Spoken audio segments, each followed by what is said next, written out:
उत्तिष्ठ नरशार्दूल कर्तव्यं दैवमाह्निकम्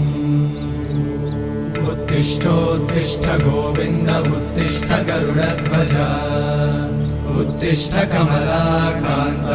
त्रैलोक्यं मङ्गलं कुरु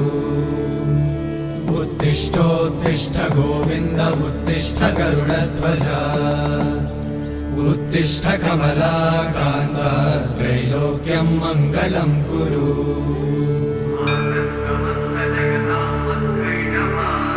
मातः समस्त जगतां मधुकैटभारे वक्षो विहारिणि मनोहर दिव्यमूर्ते श्रीस्वामि निश्रित जनप्रिय दानशीले श्रीवे